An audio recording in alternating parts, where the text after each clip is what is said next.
CM Revanth Reddy ఇంద్రవెల్లిలో భారీ సభ నిర్వహిస్తున్నారు. కొమరం భీం స్మృతివనంతో పాటు పలు అభివృద్ధి పనులకు శంకుస్థాపన చేస్తున్నారు. ఇంద్రవెల్లి అమరుల స్తూపం సాక్షిగా పార్లమెంట్ ఎన్నికలకు శంఖారావం పూరించబోతున్నారు. రేవంత్ సీఎం హోదాలో తొలిసారి ఆదిలాబాద్ వెళ్తున్నారు.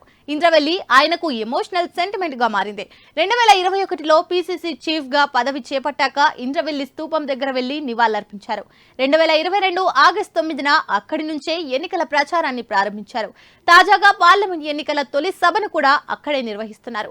అసెంబ్లీ ఎన్నికల్లో కాంగ్రెస్ ఇచ్చిన ఎన్నికల హామీల్లో కీలకమైన 500కు గ్యాస్ సిలిండర్, 200 యూనిట్ల ఉచిత విద్యుత్ పథకాలను కూడా ఇంద్రవెల్లి నుంచే సీఎం ప్రారంభించనున్నారు. ఇంద్రవెల్లితో రేవంత్ కు ఇంత అనుబంధం ఎందుకు? ఇంద్రవెల్లి నుంచి ఏదైనా మొదలు పెడితే తప్పక ఫలిస్తుందని ఆయన భావిస్తున్నట్లు కనిపిస్తుంది. ఇంద్రవెల్లి తెలంగాణ రాజకీయాల్లో భావోద్వేగ రక్త చరిత్ర. భూమి కోసం, భుక్తి కోసం, విముక్తి కోసం రైతన్నలు చేసిన చారిత్రక పోరాటానికి అది ప్రత్యక్ష సాక్షి. 1981లో కాంగ్రెస్ హయాంలో జరిగిన ఇంద్రవెల్లి మారణకాండ ఆ పార్టీకి పెద్ద మరకగా మిగిలింది.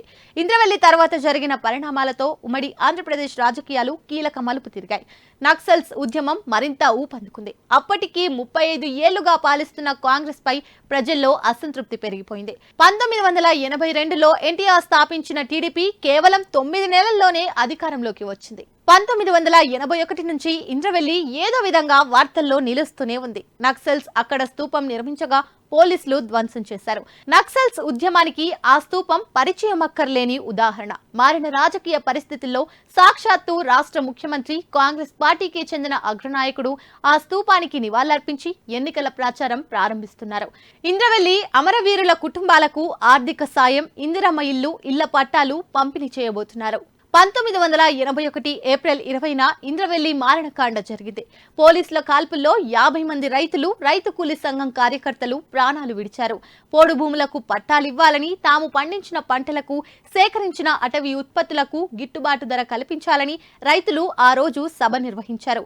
పీపుల్స్ వార్ పార్టీ అనుబంధ సంఘమైన రైతు కూలీ సంఘం బహిరంగ సభను ఏర్పాటు చేసింది.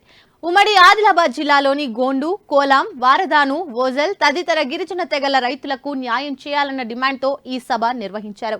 ఈ డిమాండ్ కొమరం భీం కాలం నుంచే ఉంది. గిరిజనుల భూములు, మైదాన ప్రాంతాల దొరలు, షావుకార్లు ఆక్రమించారు.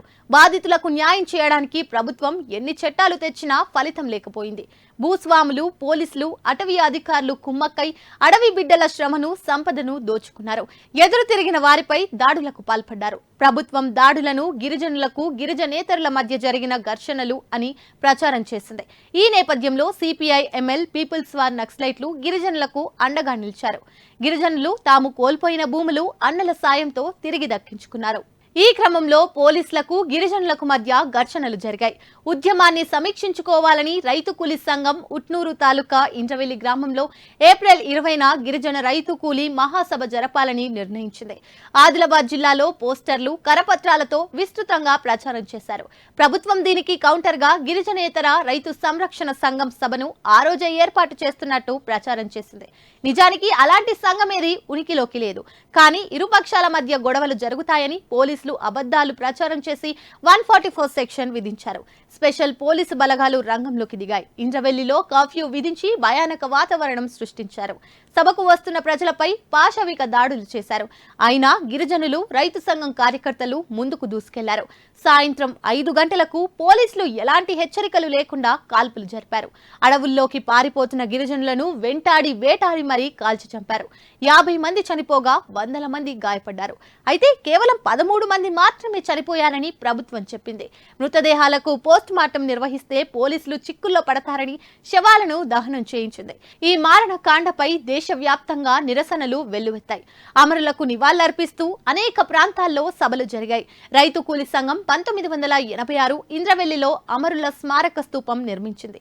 అదే ఏడాది పోలీసులు దాన్ని కూలగొట్టించారు. 1987లో ప్రభుత్వం ఈ స్తూపాన్ని తిరిగి నిర్మించి తప్పుదిద్దుకుంది. తెలుగు నేలపై సాగిన రైతాంగ పోరాటాలకు ఇంద్రవెల్లి స్తూపం ఒక ప్రతీకగా మారింది. గిరిజన ఉద్యమాలకు స్ఫూర్తిగా నిలిచింది. ప్రజా పోరాటాల గడ్డ అయిన ఇంద్రవెల్లిని రేవంత్ రెడ్డి సెంటిమెంట్ గా భావిస్తున్నారు. రాజకీయ నాయకుల సమాధులు, గుళ్ళు, గోపురాల దగ్గర నుంచి ఎన్నికల ప్రచారాలు ప్రారంభించడం ఆనవాయితీ. దీనికి భిన్నంగా రేవంత్ భూమి కోసం, భుక్తి కోసం, విముక్తి కోసం ప్రాణాలర్పించిన కష్టజీవుల స్మారక స్తూపం నుంచి ఎన్నికల ప్రచారం ప్రారంభిస్తున్నారు.